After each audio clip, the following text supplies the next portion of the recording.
Right, let's do what we're supposed to do today. Editing and design. It's the name of the course. Right, so today what I wanted us to do is to appreciate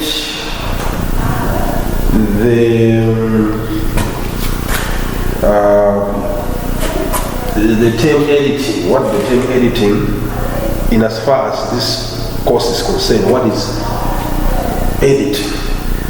And a little bit to see what's the connection between this editing and the news process. So let's deal with something to do with editing.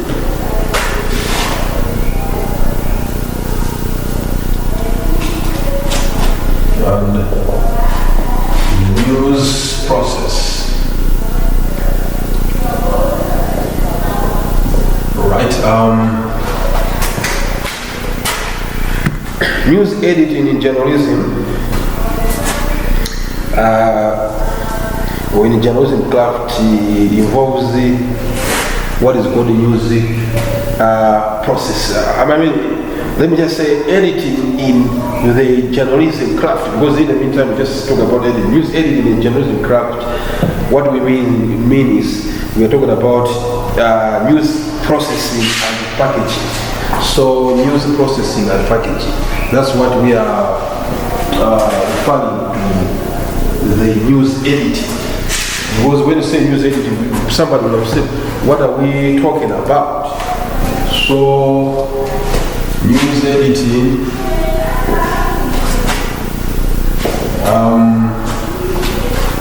involves the processing and packaging. Processing and packaging of news information. We can just complete that, because that's what we do to come up news. And it is a crucial part of the editorial process in which editors convert news reports and the illustrations into a packaging for information that is now packaged. Because what we're talking about is when we say packaged, you get different pieces of some other materials and then you put them together.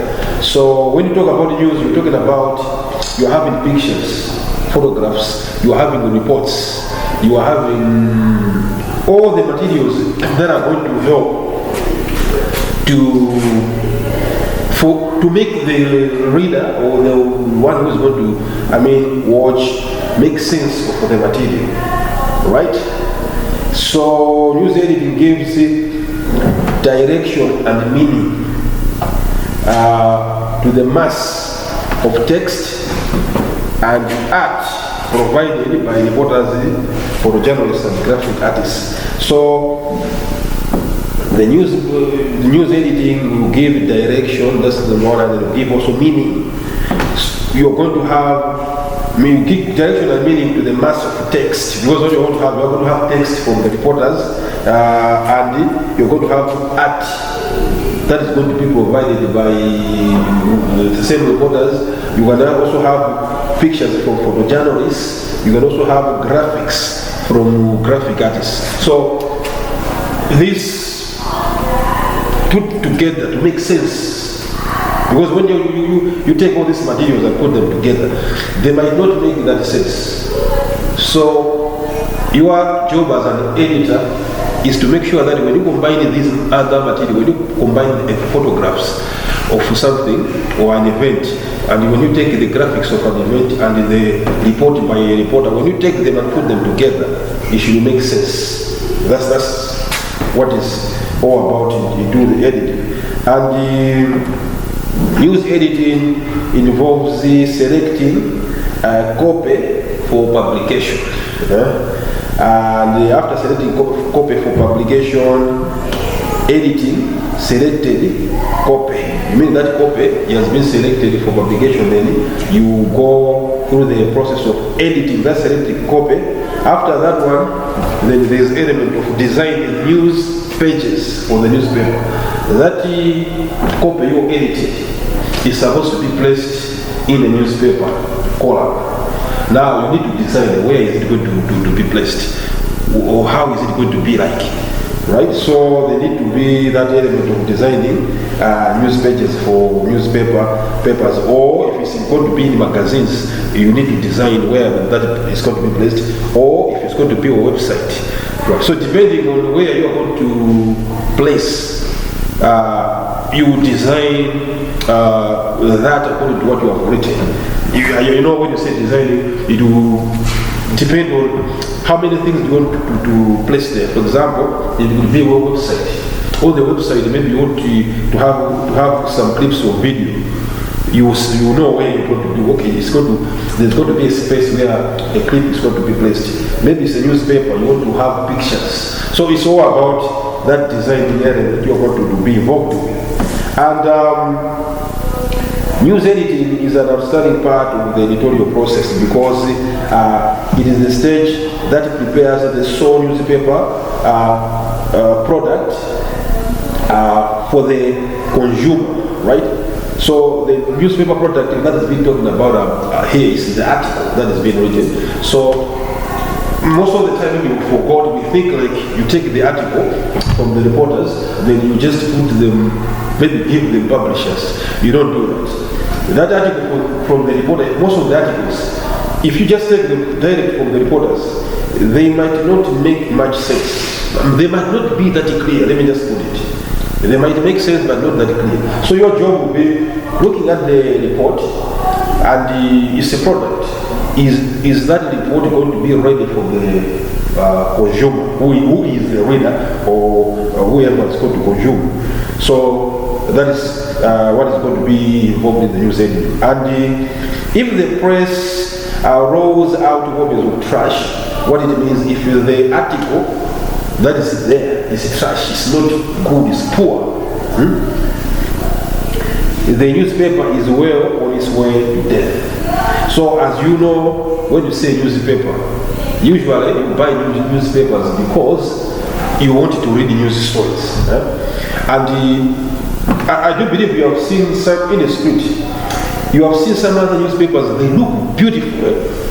Very beautiful. The color papers we use, most of the times, the newspapers that are common, they use recycled papers. When we say recycled papers, no wonder you don't see newspaper pages that are white, pure white. They are more or less like, as if it's grey white. They are recycled papers. Sometimes you find a newspaper that is pure white, but now the content is poor. And you discover those papers are beautiful, pure white color, but now people are not buying them. The ones that are recycled papers like Nation, Times, you see now the ones people buy. That's why you discover that people, they don't buy newspaper because of the quality of the paper. There's nothing to do with that. Or just because maybe there's a photograph that is in color. People, they will buy it because the story that is there is well written. It makes sense. Because they will read the headline. Headlines are going to be said in the paper. So that's the job of you when you are going to be processed, involved in editing, is to ensure that the story is not trash. Because we were talking about if it's trash, they are not going to sell. If they can't sell, they can't pay their employees. If you can't pay the employees, they cannot pay the rent where they are. It's going to die. In Malawi, it has happened before. If you can have time to read the history of Malawi, the Malawian press, you discover that we once, in Malawi, we're talking about Malawi, 1993, from 1992 to 1993, we once had over, I think, 40 newspapers in Malawi. Right now, we are having like just 2. What happened? How did it happen that we only have 2? Then yet we had over close to 50. 1992, 93. It's the same thing we're talking about, whereby people, most of them were like owned by politicians, used as propaganda papers. You don't write a paper to a story that is convincing. People will even know this is propaganda. So there were a lot of things apart from whatever they took. One of them was the lack of education. Most of the journalists, they are not even journalists because they didn't even do journalism, most of them. And they didn't know that the publication, like a newspaper institution, is not just a matter of having reporters. It's an institution. So we're going to talk about it later. You have 3 departments, main departments. One department, marketing, let me just say about 3 departments. One of them is involved with the marketing issue. The other one is involved in the news issue, like a news. The other one. So you need to have that knowledge. So apart from that, the other thing was the issue we're talking about here, the editing part, whereby people, they didn't know how to edit the story. Because when you edit the story, you make it a good article that people will read, and they could buy the paper. So that's why they died. So it's as credible as that. A newspaper will die if you don't know how to go through this process of editing. So editors ensure that the stories are well written. One of the elements, you need to ensure that the stories are well written and complete. Because they will give you a story which is not well written. You should be able to know that this is well written or not. And also, you should know that whether the story is complete or not. Because some of the stories could be incomplete. So if you have incomplete stories, readers will be asking questions. So if you have a story whereby it's unfinished, it's unprofessional, right? So you should make sure that the story is well written and complete without offending ethical and legal standards. So that's another important issue. We talked about media ethics. So you are the one as a media to know that a story should be ethical. At the same time, it should be complete, and also there is no any ethical issues that would be offending ethical issues that would offend the people out there, right? And also it is abiding to legal standards. There are some other laws out there. That's why we have this course of, I don't know if you did that before or you're going to do it, media law. I know here there's a problem. Did you do the media law yet? Here. Okay. There is a course called media law. And unfortunately, they need to separate it. It's media law and ethics. But they were not supposed to combine the two. Because the ethics and law, they are not the same. They are similar, but they are not the same. So the only problem when you combine laws alone, there are so many laws. So it's not even enough. Time is not enough to cover the two at the same time. But here, in the courses, they combine the course. But whatever the case, you need to be sure that your story they don't have any ethical issues. I believe when you say ethical issues, you know what we're talking about, isn't it? Like, what are we talking about? Ethical issues. There are values. Like? There are values. Okay, values. Right. Maybe you are missing some moral values. Morality.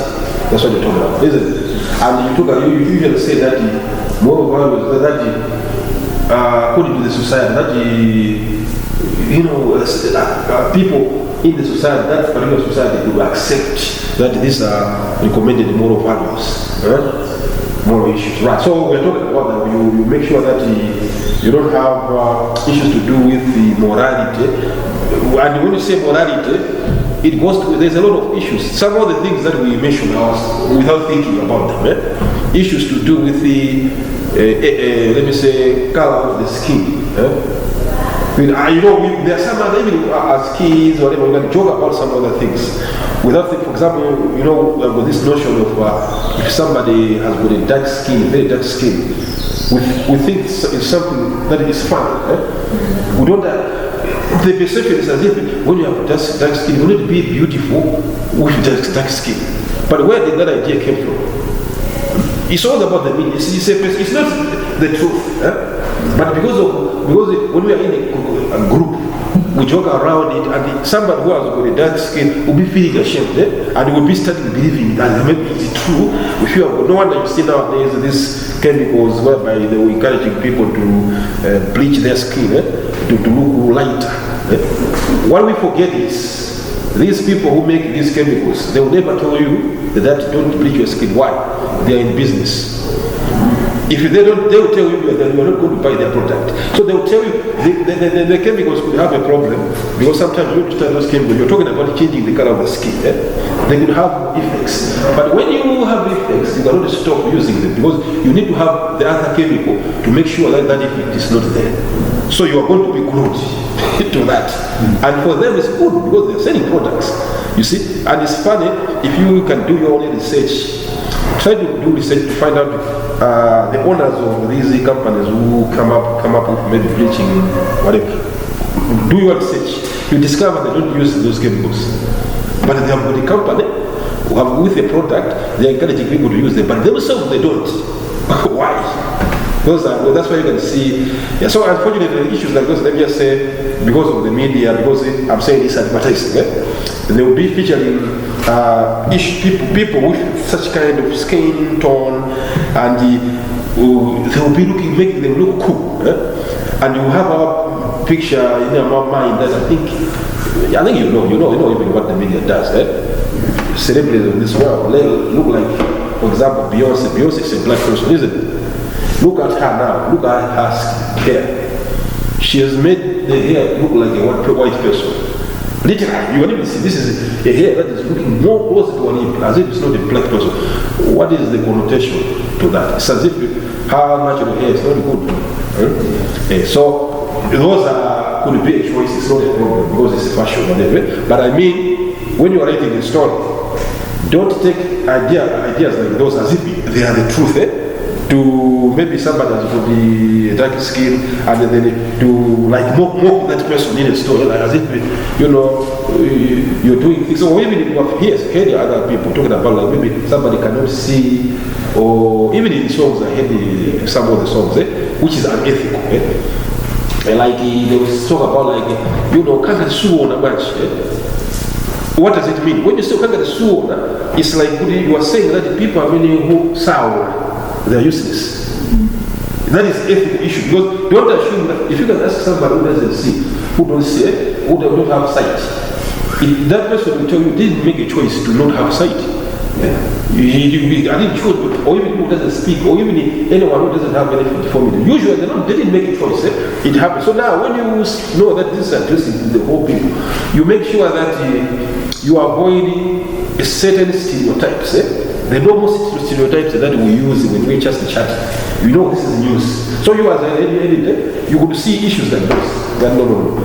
In here, I know now they've been trying to do, which is very funny, trying to balance out. You see, when you say a cameraman, nowadays you see women shooting using video cameras. So when you say cameraman, it's like a man.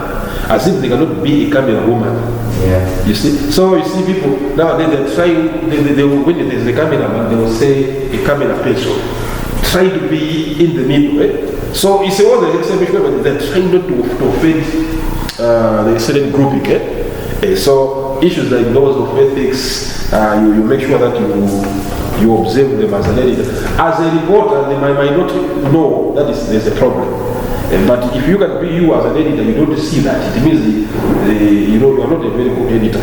But so also issues to do with the legal standard. There are some other issues that can get you will end up getting sued. So like they may be claiming or labeling labels, the same name calling somebody maybe a liar without evidence, or calling somebody a thief without any tangible evidence. If you can do something or making conclusions, like let me say maybe you have conclusion that, people from this region, most of them are maybe thieves.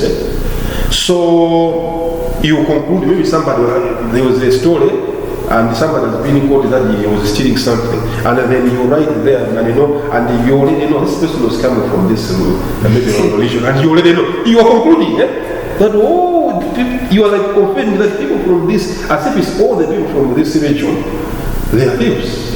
And even in Malawi, you are putting some other religions, you already know what happened, even on the internet, where people they conclude, they deliver. I think I've seen some other clips whereby they will put somebody, I think somebody was like, there was a cooker. Now, in the cooker, you take your pot and put on the cooker. Then you can be cooking like in Sima while your feet are on the ground. So somebody climbed with the cooker. Then he was cooking while the person was actual at the top of the cooker. So it was like a meme. They just say, okay, can you guess which tribe this person is? Without saying anything. And you know what people talk about him. People they will conclude that this should be a person from this tribe. There's one of the tribes whereby people they know that tribe with anything that is not appropriate, they will say it is from this tribe. You know what I mean? That's what people say. And can you say, is it true to everybody? It's like that. It's exactly like what the foreign media does. Whereby when they call Africa, they say Africa, they assume Africa is poor, the whole Africa. And they assume that you can come to Africa, even if you have the money, you cannot find the shops to buy. That's also because the media, international media usually, they put the story of Africa, they like put Africa as if it's one thing. I hear like the stories from you about Ukraine. I always say this is funny. No. It's like what is Russia doing to Ukraine, preventing the food from coming out of Ukraine. It is causing hunger in Africa. That's what they say. In Africa, as if the whole Africa will rely on Ukraine. And I will say, what is our staple food in Malawi? Maize. Where do we get our maize? We plant our own maize, we use our own maize. So what is the connection between our maize with Ukraine? There's nothing, but because of the reports, the way they report, the BBC, all these international media, they will build a certain perception, which is a wrong perception. So issues like those could be removed by the editor, because the reporter will do that by editor will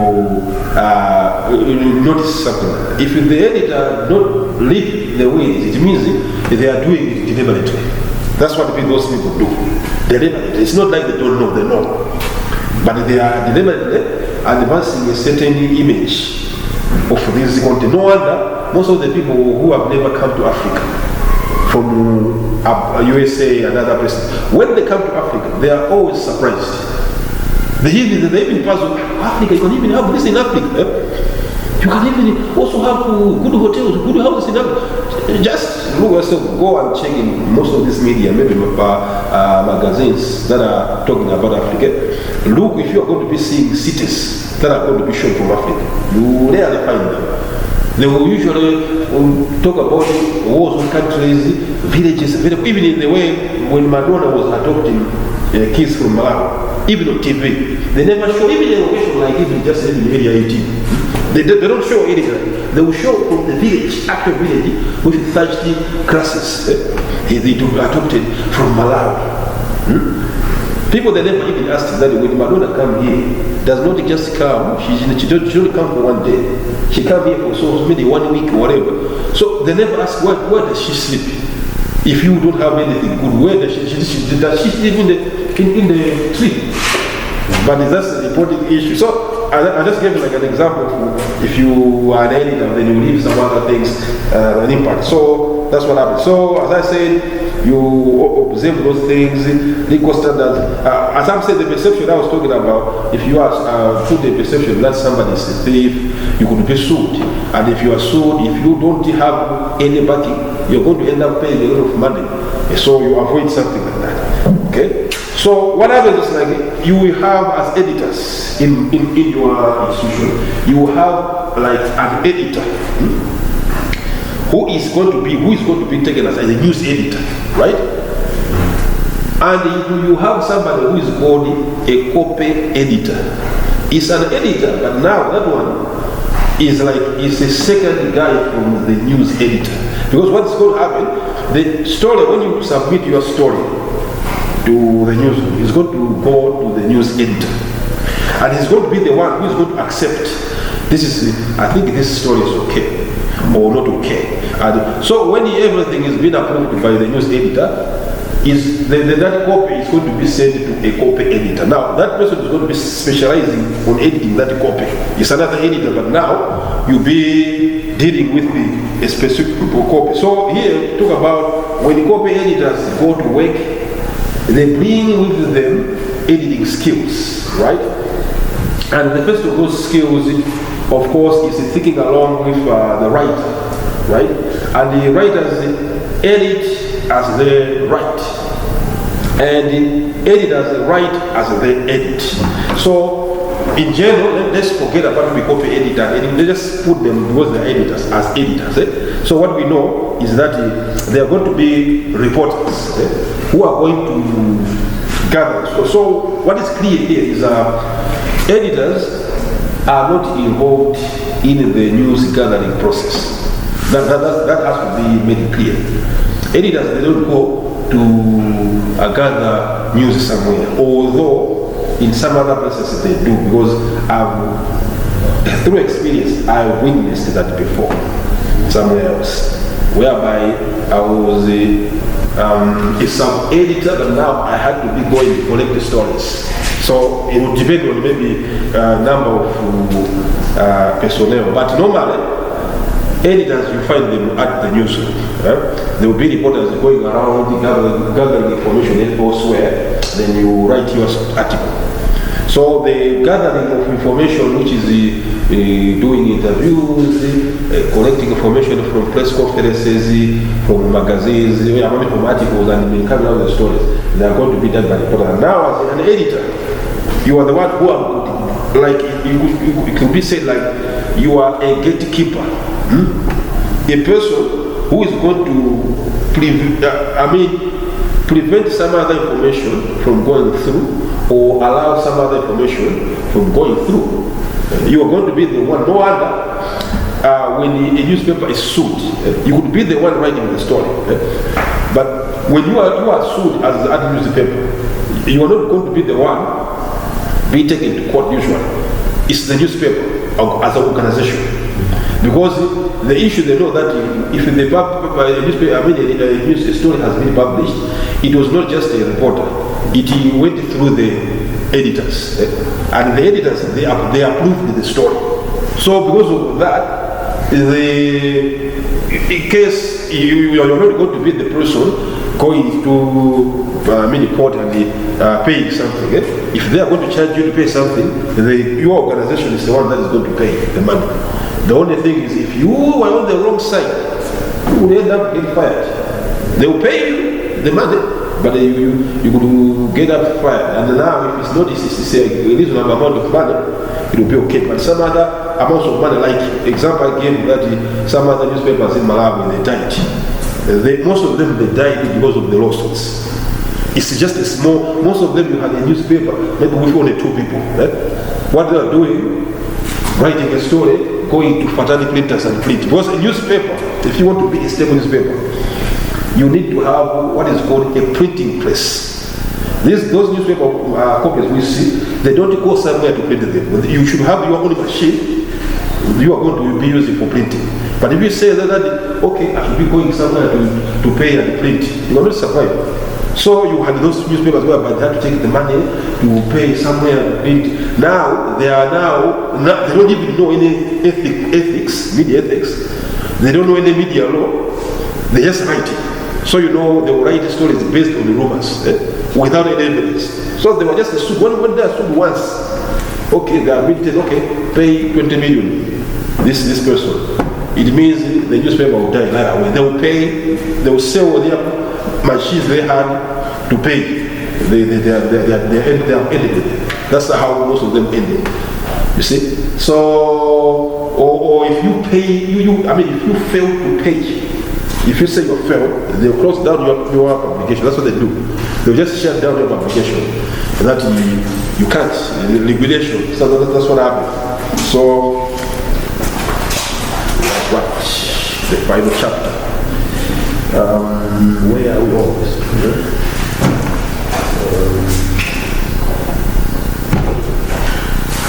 I don't know if I'm saying that when you. Okay.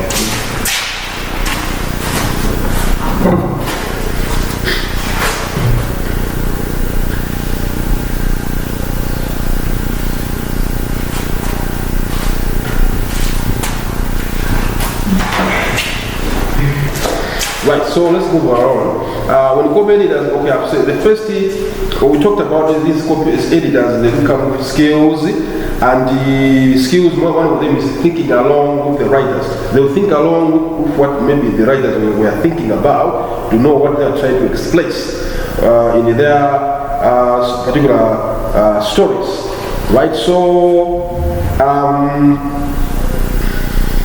let me see here. Editing and the writing can hardly be separated. That's why we talked about here, editors, they do write as they edit, and writers, they do edit as they write. No one they find, they just can't write, then they will edit here and there. Wow, this is opposite with the editors. So even without being an editor, one understands the need for editing. No wonder, I even said this when you are writing an assignments, we say that you don't just write your assignment copy without editing it. That's where you can use some other marks, but you need to make sure that you're editing it.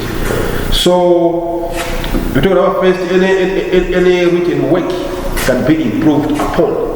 When you write a bad article, don't think because it's a bad article then it cannot be improved. If you think about editing, you discover that no, any written work, it can be improved as long as you edit the material, right? So journalists work at a daily speed, and they can muddle things up in a rush because they are deadline. There's a deadline there. Now, as a result, there's a need to improve what they wrote, like in terms of the flow, the meaning of the language, to safeguard accuracy and ensure attractive packaging, right? So, editing is the filtering stage of news processing to ensure that errors that slip through reporting do not escape the editors, right? So no wonder when you have an article in newspaper whereby it has got errors, people will say, what were the editors doing? Because they assume that if you have got errors, when you are going through editing, they should eliminate those errors, right?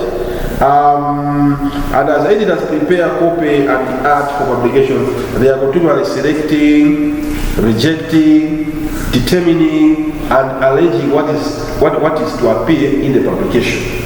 So the editing, you are in the process of, we would say, vetting. You are editing. Sometimes you even remove the whole paragraph. Somebody gave you say no, this paragraph is irrelevant. You will remove it. Sometimes you will even say no. Here is something was supposed to be extended. You will even add something. So that's the whole process. You are preparing what will appear in a publication. Right. So as I say, if you have to concentrate on the editor alone. As I said that the editor is not directly involved in information gathering, but taken up as it's like more or less like a guy that is trying to be who is in the middle of making something to come out, right? So it will help the story to come through as the way it was supposed to be in a proper state, right? And the editor will have to make sure that as we talk about that everything, you know, even in the headline, if you have the headline will tell you, will give you a specific expectation. You know, when you read something, you say, okay, I think I'm expecting to get information about this. So you are the one who's going to make sure that those expectations are met in the story. Because sometimes people would assume that no, headlines could be misleading. They will tell you something when you read the story, it's not particularly what they were talking about. So you could be in that. There is one of these writers, he came up to talk about editors and talking about let's say here. He said that about the editors. He talks about regardless of irrespective of qualification, that may be somebody has got specific qualification in the editing, disregarding qualification, disregarding specialization or training, right? Or status or designation of work or schedule, all that aside. Every editor is literally, or should be, because that's the trait of an editor. Every editor should be a critic. You have been given something, the way you don't, like I said even myself when I read most of the story, I'm more critical. I don't just accept what I've been given. If you cannot be a critic, you cannot be a good editor. You should be able to see and question some of the things, or critique even some of the points. So an editor should be a critic, a gatekeeper, because they say critic, you're talking about the one who question some other maybe information. A gatekeeper, the one who could be say, no, this should remain, or this should go through. Should be a gatekeeper, should be a professional literary fault finder. A professional literary fault finder, it means, for example, let's talk about issues to do with the grammar. You should be able to know that no, this is wrong grammar. So you are a professional literary fault finder. You are able to find some other faults in the literary work. You should also be an annotator, a literary midwife, and a middleman. A literary, and I think they are just using all these names, but they're talking about the same thing. You know what the ombudsman does, like trying to deal with the graft and the like. So they say a literary ombudsman, a surgeon, and you know what the surgeon does, he dissects something, look inside, right? So an employee and a human being and a writer. So you can even add a lot of things. You could even be talk about it. Maybe like a lawyer, because if you're looking into terms of the law, you could even be. So you, more or less, in short here, an editor should be so many things. All those elements of an editor should be applied when you are being given a copy. To be able to be questioning, to be able to see some other things. So here there is some other qualities that is just a sum up of as I've talked about an editor that could be just randomly. Like talking about an editor, he or she evaluates the work of reporters. So you have to evaluate the work of reporters. Evaluate the work of reporters, ensure they obey, or let me say, when you talk about evaluating the work of reporters, we mean he should ensure they obey standard usages and he designs effective news pages, right? So you evaluate it and see, oh, I think it's up to standard. Okay, and then you should also be able to filter news. Should be able to filter news to ensure that only the appropriate information gets through to the reader, which is more or less like a gatekeeping role we talked about, isn't it? Yeah. So as an editor should be able to filter news to ensure that only appropriate information gets through to the reader. Errors of all kinds are barred from slipping through editing. So when you say errors, as we're talking about any error, typographical error or grammatical error, or any type of error that it could appear should not slip through an editor.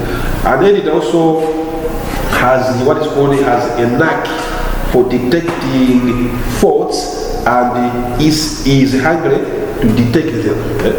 Which means it's like all the time as an editor. You should be, you see, more as a critic element, we talked about that, you should be a critic. You should be critical.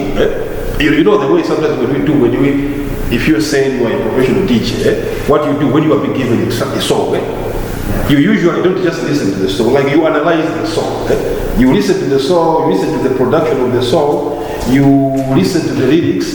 Even if it's a good song, but now when you say this is a good song, it means you have analyzed the song from the instrumentation, from the lyrics, from the delivery of the musician, from everything. So as an editor, it means you should be able to do that.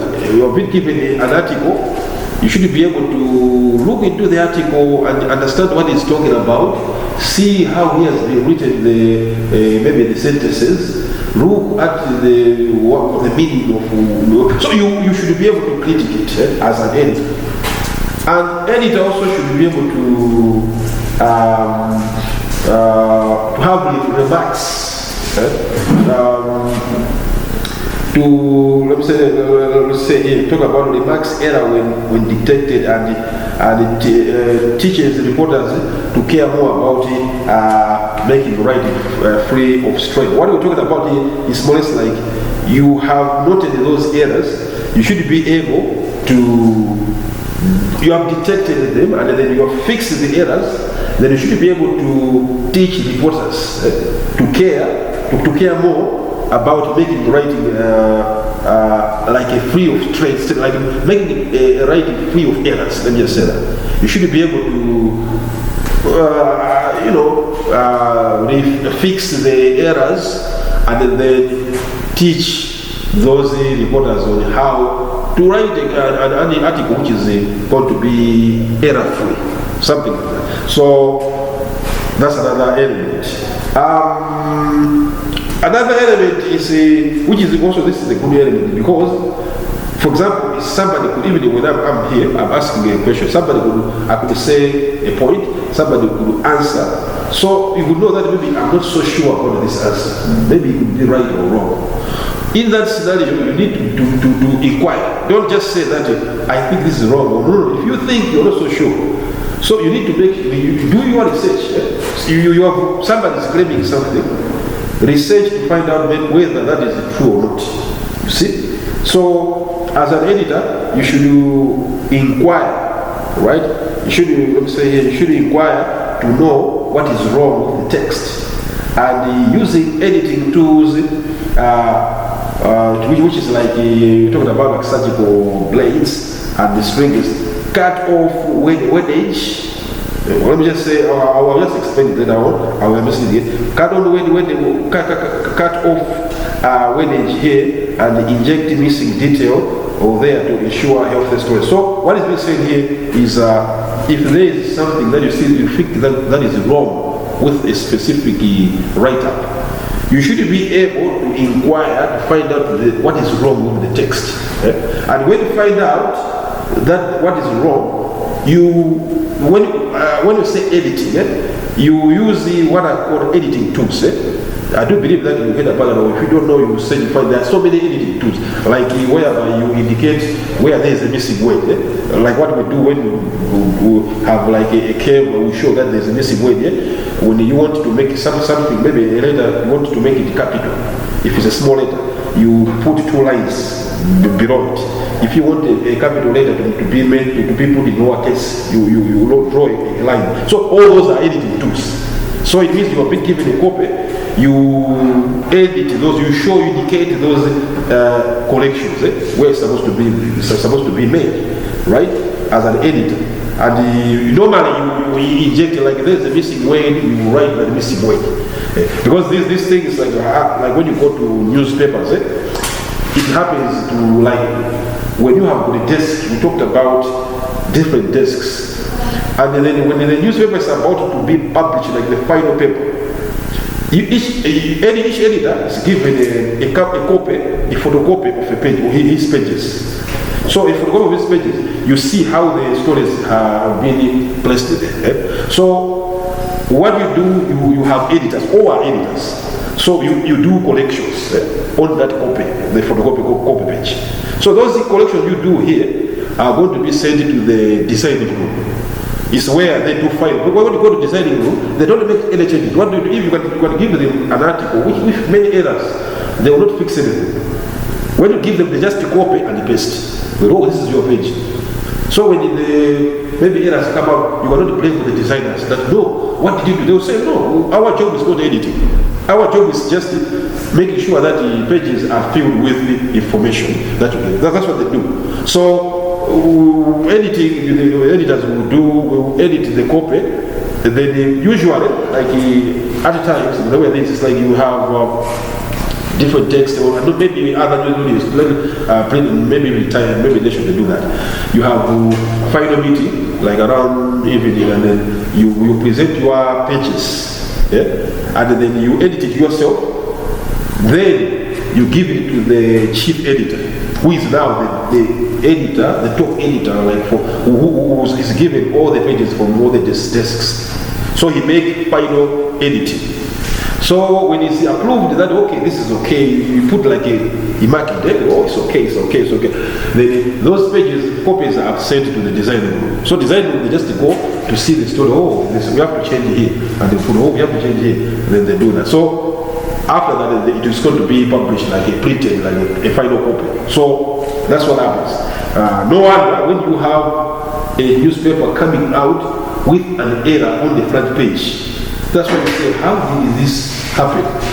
Because in that front page, it's like you have all the editors looking at that copy and create editing. So maybe sometimes you can notice that maybe sometimes they were maybe busy, they just left it one person to do that. It happens.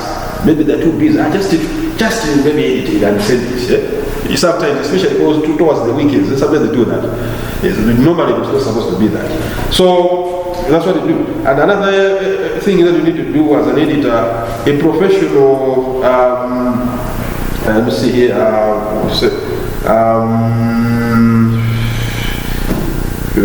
what does this say here?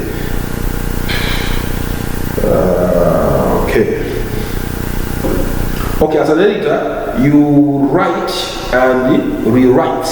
The editor's flair for writing gives it into a penchant for improving on any piece of writing. What it's saying, when you say write and rewrite, you will be given a copy from the reporter as an editor. But what it means, it's not all the time that you edit that, okay, you should fix. Sometimes you would have scenarios where you need to rewrite maybe the whole passage. You have to not just mark it, but you have to rewrite the passage. So you should be able to do that as an editor, to say no. Because sometimes what happens, most of the time is you have reporters, they will just give you stories. Okay, this is the story. They don't see what you did. So for the reporters to know how their story has been shaped, you know when you come in the morning and you take the newspaper to see. Then what happens normally, ordinary people, you take the newspaper, you see the front page. But if you are working there, then you have got your page, maybe it's inside. When you get the newspaper, you go straight to your page to see how your story has appeared. So sometimes you see maybe 90% of what you wrote is there. And you know that I think you wrote it. But when you see your story, the headline has been changed. Even paragraphs, some paragraphs have been removed. Then you even know that you wrote, I think, a bad article. You can even see, it happens sometimes. But what you see, majority of the stories has been changed. I think it's not the same story. But that's the role of the editor. You are not prevented from rewriting the story.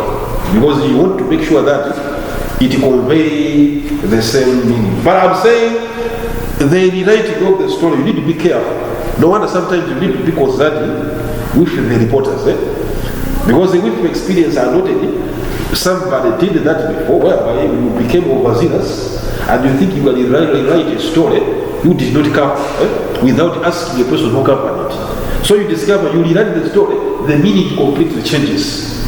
And the sources that you interview, reading the story, no, this is not what happened. I told you it happened whereby there was a story whereby they said Syrian international organization, they donated equipment amounting to a certain amount of money, something like 400,000 or something. But it was not money, it was equipment amounting to it. The editor got the story, wanted to be overzealous. He started changing the story. Maybe he wanted to make the story go without consulting the reporter. And after editing, the story, the meaning of the story changes to a state that it sounded like the organization donated the money with to this one, which is completely different. And now the source had to call. Imagine the source had to go, no, what happened? We didn't say that they gave us the money. And even some other donors are refusing to give us money because they have heard that, we have received the money from. So I said, no.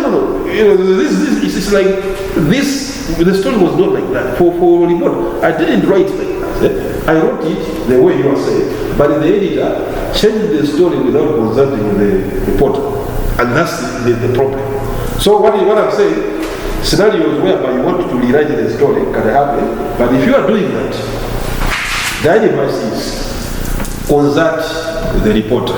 If you are doing that, to be so sure that your changing of the story is what the story is, because you could make a mistake.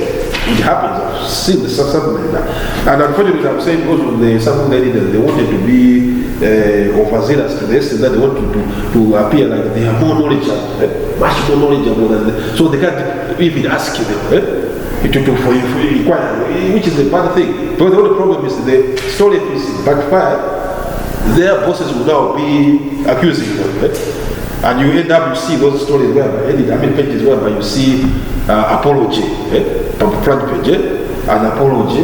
We apologize the story yesterday's story. Those are the problems, right? So those are some of the elements that I think you need to be so sure about the editor and I'm saying you could have. I told you that you have the editor, main editor, then you have a sub-editor. Usually when you have the main editor, if I edit it, you could edit the story, but there might be that you miss out some other maybe errors. It's the same as even if you gave me something, I edited it, but I could miss out something. If you can take the same copy and give somebody to edit it, you discover you have found out some other things which I did not see them. So that is the job of sub-editor. Sub-editor means the editor will edit the material and then he will take the copy that he edited, he will give it to the sub-editor to verify it if it's okay. So sub-editor will be looking for if there's some other maybe errors left. You see? So a good sub-editor is the one who improves an essentially well-written piece or turns a clumsy written one into, at the very least, a readable and literate article, and at the very most, a beautiful shaped and effective essay which remains true to the author's intention. So, in short, a good sub-editor is the one who improves an essentially well-written piece or a clumsy written article. Maybe that sounds up. Because as I've told you, that some editor will be given an article that has been edited by editor. So it's more or less like you have been given an article that is a well-written article. See, somebody has edited it. It's more or less like it's not a very bad article. It's just been written. There can be, but you should be able to look into a very well-written article to be able to trace maybe some other problems that can be there. So if you can be able to do something like that, it means you're going to be a very good sub-editor. Because editors will easily see the general problems. That there's this, but those minor problems now that maybe might be overlooked. Some editor should be able to look into those. And right here, like the somebody that talk about some of the things maybe he could be or she could be maybe acquainted to. Like you talk about some editor who care about the English language, which is grammar. You be reading something, you don't just listen to what they are talking about it. You be concerned with, is this statement grammatically correct? So you be looking at the language, English language. So it's one of the aspects that as somebody that you need to look into. You also should care about the clarity of thought. You read it, is this sentence clear? Can the audience understand what is being talked about here? So you, apart from being caring for the English language, you care about the clarity of thought, and also you have to be able to be noting this. They should, in the right writing, there could be different expressions in the right write-up. So you should be seeing what all those expressions, if they are maybe making sense. You see, because sometimes you have some other expressions that they're just confusing people, readers. So ensure that okay, this expression is making sense with the story, right? And also you should be knowledgeable about the traditions of discourse and the argument. So talk about traditions of discourse and argument. You mean when there's an argument and this specific discourse, you're talking about the specific write-up. So if the way it's been written, is the argument clear? Because sometimes you have specific people claiming about something, or arguing about something, but the way it has been presented is not that clear. So you see, okay, if it's like this, for example, if somebody is even saying arguing something, and you need to ensure that the opposing, if there is somebody who is being supposed to maybe to give the other side of the story, if that person contribute similarly to this person, because sometimes you could be more or less like leaning on one side. I gave you that example. This example could maybe go. I talked about the Ukrainian war is similar to that one, because they talk about things more or less like one perspective, without saying that this is not the issue of one. There are different perspectives, but they look at it as one. For example, if right now you heard about they saying, oh, Russia, Germany has accepted to send in tanks to Ukraine, and the USA has also accepted. So now, instead of looking at it on the say, no, these are claiming that when they send tanks to Ukraine, they are going to help end the war. How is that going to be? You're talking about you're giving heavy armor to a conflict. The opposite side, they also have so many equipment like those. So you mean when you give those armor, is the conflict going to end? So that's the view of one people, where they're justifying themselves, why they're sending those. So you should also present this side, okay, what are the Russians saying? What are these perspectives? So you see all those, maybe sometimes they're not addressing this side, they're trying to put an argument which is not making sense, like this one I'm saying, that how can you end the war by funding the war? That's the argument which is very funny. It's like saying, okay, I wanted to end this fight by, there are two people fighting, and then I want to end this fight by joining the fight. How can that happen? It doesn't make sense.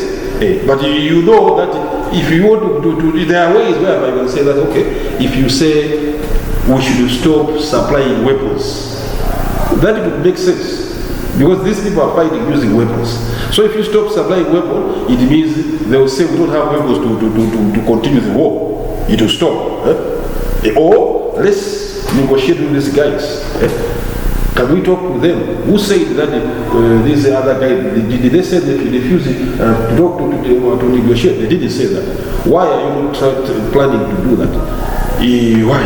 So all those things will be putting in your head that like that. So as a sub-editor, you should be able to be observing issues like those, right? So that is about the editor and the sub-editor. And talking about like I think the news process, because I was talking about the news process. I think you can even think about the news, because the news process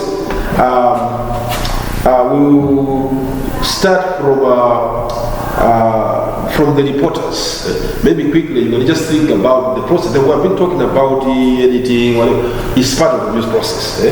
You have the reporter, they will go and fetch their stories where they're going to be fetching the stories, right? So they will have, if you go back, they will have to be given assignments. They will have assignment to fetch the stories. They will go to their assignments, they will fetch the stories, they will come back. Now they will put the ideas on the computer. Nowadays, because we don't want to talk about the past time, they will go into desktop publishing, open where they will write the story on their computer, and then after writing the story on the computer, they will take that copy, they will give it to the editor. The editor will go through, and after the editor, they will go and give it to the sub-editor. Sub-editor will go through, they might give it to the chief editor, because they will have, as I'm saying, chief editor. After the chief editor is done, that copy is taken and is sent to the designing room. From the designing room, they are going to take that one. They will, if there was no page, they would have to design, okay, it's going to be in the page. But usually, because it's an already existing publication, maybe it's a magazine, you already have a page that is designed. So they will take it, they will put it at the page that was designed, right? So as I'm saying, it will be like they might do that, and then before final publication, they will publish, and then they will, print a copy of the way it appears from the designers, and then they will give it to the editor. Maybe the chief editor will go through it. If there are maybe some editing tools still, any errors that need to be fixed, you also edit that. They take that back to the designers, and they'll fix those. Then they will send it to the printers. Because designers are just have to design the page to put the information, and now the one who prints is now they are second whereby they have to work with the machine, the printing press. What they will print, they have got, like nowadays you're talking about laser printers. So you have a designing group, they will have a carbon copy in their computer, in the designing room. A carbon copy is like this, the page you see, like when you go on the internet, you see a page, a copy of Nation newspaper in a soft copy. So they will have the original carbon copy of that. They will send it to the printer. They're using nowadays the modern technology. They will have those laser printers. They will now print. You go to the actual printers now, whereby they will do the printing. There is a machine whereby they will cut the papers. So that's now the other printing site to put them in the way we see as papers. If there's magazine, they'll be that. Then they'll be sent to the distribution section, what that are going to distribute those copies to wherever it's supposed to go. Where you send distributing them, they will distribute them, you find the sellers there. Maybe it's a shop, maybe it's a vendor. Those sellers will now sell to the public. So it's like that. I know when I sent you these notes, you see you have a notes whereby they are talking about the audit process. The process whereby they were using before the advent of maybe laser computers. So they talk about the process here and audit process. That's why I didn't want to talk about this audit process. And then lastly, they talked about the license process, but I'm just saying the actual process is because I've been there where this type of publication is done. So I know how the process goes. So it's simple. You can even easily explain it on your own, because if you go to details how they're talking about here, you take it, and then to know that is all the things they're talking about, you're taking the copy and then going to the photo room, and then it was they were doing more or less all the copies they were doing it as if the way they were doing all the photography. I don't know if you have ever seen something like that. All the photography is that photography whereby it's not a digital photograph. Nowadays we are using digital, whereby you have photographs, someone flash. All the photographs are those photographs.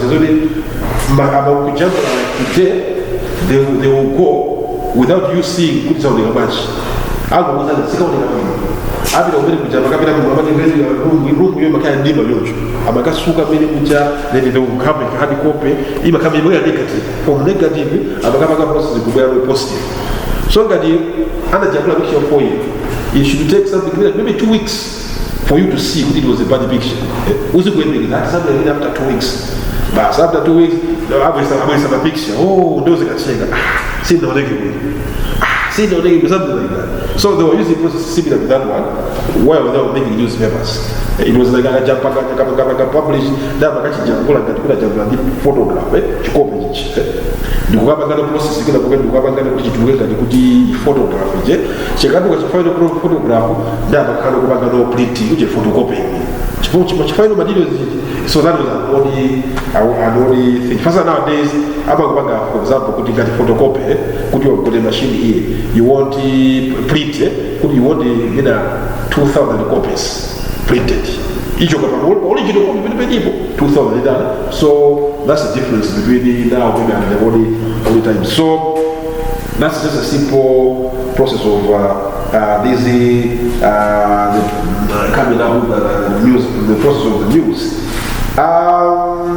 So maybe lastly, you could tell that maybe. Lastly, I just have to talk a little bit about the same functions of the editor. We have talked about it, but now there are different people that are talking about it. So this is another person who is talking about the functions of the editor. So maybe some of the things will be similar to what we've talked about, or some of them are not similar, but still I just have to say, talk about them. So there is another author here called Wesley. I know it's an old, it's an old publication here. Usually we want to have maybe a new one, but it's an old publication. But still, what he did himself, he talked about editors as having 3 main functions, as broad functions. He talked about an editor, he said it should be creative. More or less like should he have a creative function, let me say, 3 main functions. He said editors have got a creative function, managerial function, and police function. So that's what he said, like 3 of them. So on the creative function, what he's saying, he said he or she judges the day's news and decides how to present it, right? So he's like, he judges the day's news and decides how to present it. Well, and then he said he compiles single stories from materials originating from a variety of sources. So he compiles these single stories from materials originating from a variety of sources. So you say, you have got stories. Because what he said here is they could be stories that are already written. But he's bringing them together as an editor. Okay, we're going to use this, we're going to use that. So he compiles single stories from materials originated from various sources. So what you say, and this one could be the same, like you have, let me just say, as an editor, you could have, it happens again, like all the international stories sometimes, or let me just say, or even international stories. There is sometimes whereby you get it, you need to fix 1 or 2 things. This is from another source, maybe because of the source. Right? So it's still, according to him, one of the editor's job. And he also said that he checks for errors, which we have already talked about. He checks for errors and corrects faulty language. We have already talked about that, whereby you check errors and faulty language. And he talked about that this demands a sense of use judgment and the story pace and the story polish. So it's like he's talking about that he polishes the stories, check for errors, and the corrects faulty language. So this is the obvious that we talk about when we say editors. You expect an editor should be able to correct.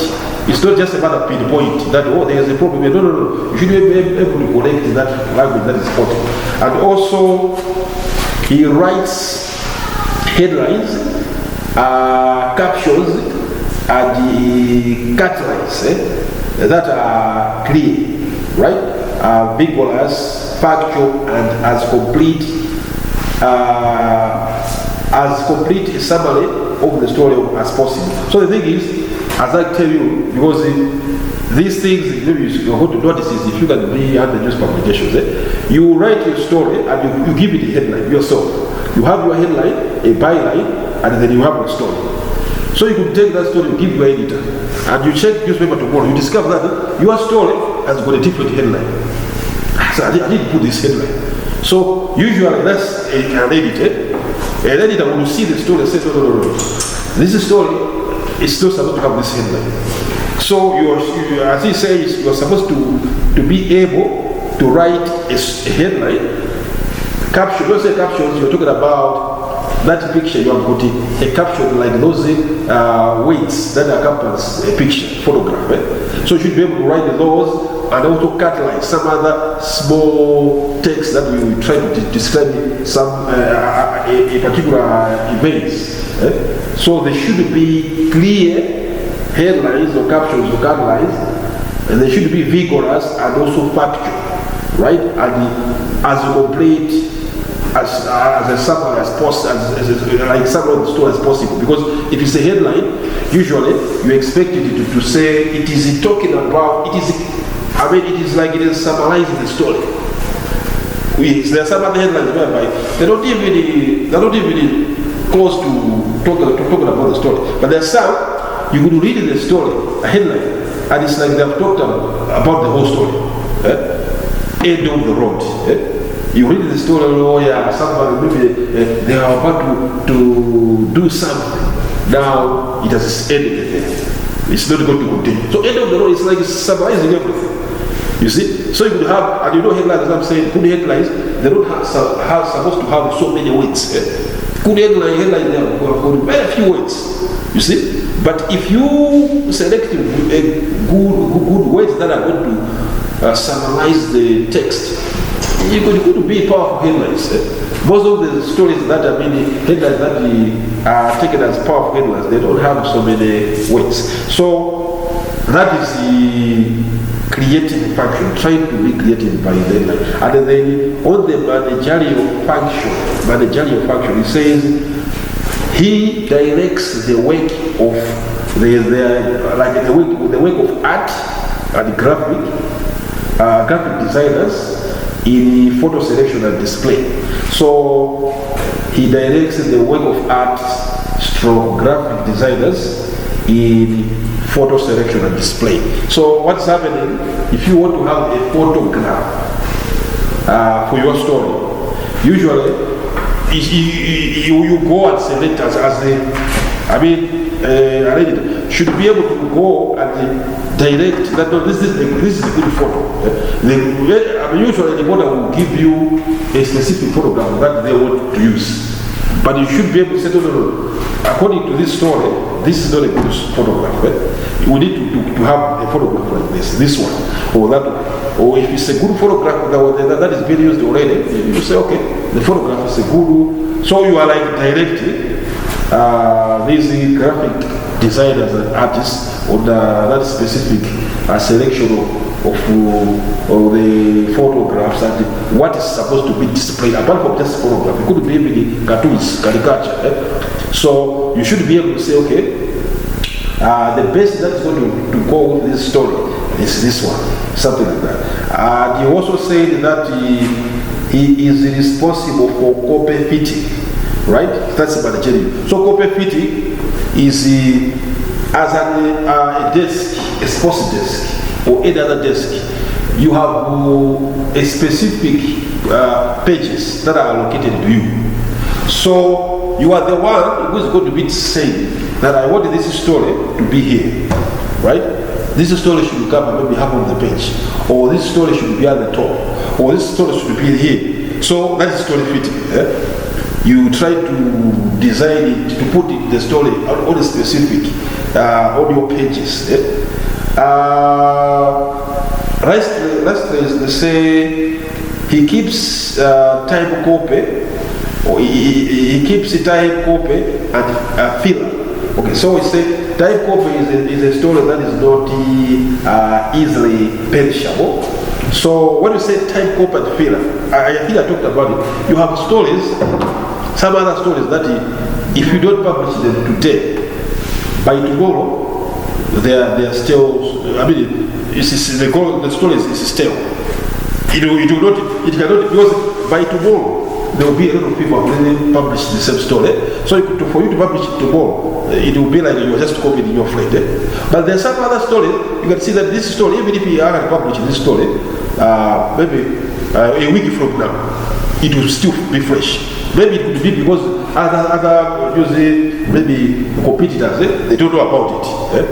And if after 1 week, it will not, maybe things will remain the same, the way you are looking at it. So it means, if it's a story like that, you can use it after 1 week. You don't just rush and publish it, you can keep it. Because you have some other time, I don't want to say filler. When they say filler, you can, for each and every day, you have the same pages. For example, you'll be given 4 pages. So the stories you are going to cover that day, they should fit those 4 pages. So you can have it for that day. Most of the stories did not materialize. You're still having space. So there's no way you can have a newspaper with a blank space. I don't know if you have seen something like that. So you still need to have a story fitted. So when you have this particular stories whereby you kept it, because there are time stories like, right? And those filler stories whereby you know that, okay, if you don't have adequate stories, I can use this story. So you should be able to pick such kind of stories to fill those remaining blanks to make a page complete. So you are, that's why it says like a managerial, because the direction is going to be coming from you. Okay, what story can we put here? Or okay, can you go back, take that story that you did this other time? I've noticed that before, because I remember what happens is like if you're a reporter and then you go and you cover a story, you have covered maybe 3 stories, you give to your editor. Your expectation is that when the newspaper is coming out tomorrow, you're going to see your stories in the newspaper. That's your expectation. Sometimes you give all those stories, the newspaper comes out tomorrow, you check maybe only 1 story is appearing. What about other 2 stories? So somehow it's like you're frustrated. But now, when there are days whereby stories are difficult to come, so the same editor will discover it will come back to you. You remember that story you gave me that day? Do you still have it? Can you send it to me? Imagine. So you're going to say the story, because maybe the editor noted that these stories, they cannot be perishable. After maybe 2 weeks or 1 week, so I might use them another time. So sometimes you even call the stories, oh, you have that one, give me that one, oh, another one, oh, give me that one again. You see? So it's the job of the editor to pick those stories and then the page is complete. Right? So people will think like, oh, these stories I think you will cover them today, all them. So that's a responsibility of the editor, as I have said. And the last way, you talk about the police function. So he said the copy editor, because it's a police function, guards against rebellious content. I think we talked about this already. Guards against rebellious content. Content that you know that are going to lead to libel, or which is defamation. You can see this could be a defamatory statement. So you should be able to guard. You say, no. This statement you have, this one the person have written, you could end as getting sued. So if you are preventing such kind of sentence, like you are like a police, you are guarding against something. So you should be able to guard against the rebellious content. Here talk about assures objectivity, which is to guard the public confidence. So assures objectivity, fair play, and good taste. So if you assure objectivity, meaning to make sure that the writer has got is objective. There is an objectivity right up. There is fair play and good taste. So what you are guarding there, you are guarding public confidence, because people are going to be confident in you if you are right if it's objective. They will believe that when you are talking about this person, that this is a bad person, you say this is they are maybe a little bit true. But if they know that you are not objective, you are biased. You always act like CNN. If CNN talk anything about Trump, you cannot just say that is the truth, because all the time CNN goes against Trump. They are biased, literally biased. Even if there is Fox News, Fox News they favor Trump. You see, so if you hear that, you never hear a bad story about Trump on Fox News. You never hear a good story about Trump on CNN. That's the way it is. So, because of that, public confidence is not high. Because people will say, if they are biased like that, how can we say this story is true? Because it seems like they have got an agenda to destroy somebody. But if they believe that you are not biased, it means people are going to be having confidence in you. Any story they will say, I think it's true. So that's what you are guarding here, by making sure that there's evidence and so on and so on. And the last thing, he said, he clarifies the news and make it meaningful by improving the flow and the correctness of language, right? So he clarifies the news and make it meaningful by improving the flow and the correctness of language. So when you think about it, say he cares about, when you talk about the language, because it's all about to do with language. He looks at spellings, grammar, sentence structure, style, text, facts, repetition of words, unnecessary detail, inaccuracies, or advertising in the disguise, because this is another issue. Many people don't know that. Let me say that you have a scenario where, I know when you say sourcing of news, sourcing of news, you might have contacts, whereby you call your contacts to find out what they have. Or you might have tips that, okay, there's this tip, has this thing happening. Or you might be invited by specific, especially these companies who are into selling vehicles, all these, they usually like to send you actual invitations. They will send you an invitation, can you come, we have got a function here, an event. So you get an invitation. So what it means, they know that you are from the media. What it means, you should come to cover the event to write a story. That's what it means. So you got to go there and you discover that no. This is not, there is no story here. Because for you to get a story, what you do, you look at news values. They will not tell you. They think like they are telling you that okay, we have got a brand new car here. But if you are going to write a story that there is a brand new car, that's an advertisement. That's not a story. So you need to see something that is newsworthy to write it as a story.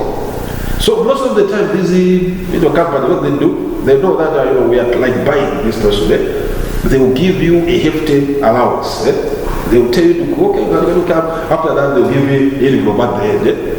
Looking at it nowadays, when you find 30,000. It's like they bought you there. So you know that you write a story.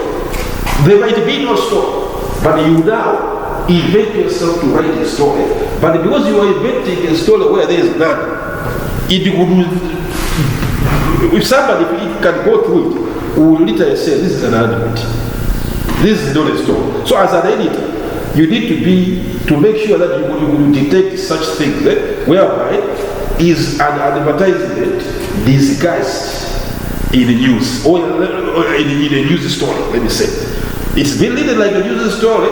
When you go through it, you see this is literally pure advertisement. You talk about this new vehicle, five people say, okay, a vehicle in town. So you make a vehicle, what are they talking about? You look about it, in an event, this motors has reviewed a very special vehicle. This vehicle can manage, can do this. It has got a speed like this. What's that? That is an advertisement. That's not a story. I know people will read it, but literally what you're doing is that you are advertising something. So you could have something like those. So no wonder you have editors. Editors, you will notice something like that, whereby you have advertisement disguised or maybe an advertisement in disguise as a story, right? So you have all those things. Right, so to perform these functions effectively, the editor needs intelligence among other qualities, right? So you need to have that. Right, so what's the time? I think maybe we are through. I've even gone beyond. So there's some of the things for now that we can appreciate about the editors and what the editors can do in the process of making sure that a copy or news copy is in good shape. Right? So some of the things you can even just improvise yourself to adapt based on what you know. Yeah, but right? Your question? Right. I once visited the nation's application page. I found out some guys were doing news insertion. So they were doing what? They were inserting news, like arranging copies. Oh, arranging copies like they are okay. So don't they have like machines moving? Where are you? I mean, it depends. Where you went, it's not in the newsroom. You know, I told you there are departments. So, like that nation, you have a newsroom is a complete different block. If you want a nation at Atlanta, no, it's different. Here is just a distribution. Here they don't publish news. Here, it's just a. But the many national political is a Atlanta. So here they just receive the copies that are already published. Here is just a distribution center. But what I'm talking about, if you go to Planter, you have a separate building, like the way we are, a building like this one, it's a newsroom. Then you have got another building which is for dealing with the marketing. Then you have another one which is dealing with distribution, a separate. So in here, the newspaper that we get in here, they are published in Planter. Where you saw they just received a number of already published stories and newspapers. So I think you will not get much. But if you want to appreciate how the newsroom actually works, then you need to go to Planter, the headquarters. It's where you see, these are when you go in the newsroom, you are not even involved with anything to do with if you are arranging the paper. No, nothing. That's marketing stuff. What you are concentrating, there's a network of computers. You just write your stories. When you are done, you send it. You're using your computer. You send it to maybe the editor will finish, and will send it using the computer on the network to the printing site, and they will do that. So it's like that. Marketing, they will not even care. They are not concentrating with stories on distribution. They don't even care about anything. So that's how it's like a separate entity. Right, but here they're just like more or less like a branch that distributes newspapers. That's what happens. Yeah, I know they also cover stories. Or maybe let me just say they also cover stories. Here they also do some other things, but usually, I think I doubt if they do publish here. They are not published print because even in entire time, it's like we had to have the stories like for people who are when they finish in here, when they done their stories, they have to send them to Planter because all the publishing was done to Planter. They have to send them, but they could cover stories here. They could have cameras here, and they will shoot it, they will do everything. They will pack it, they will send it to Planter. So that's the only thing. What happened? Right. Okay. So let's pause there, and then.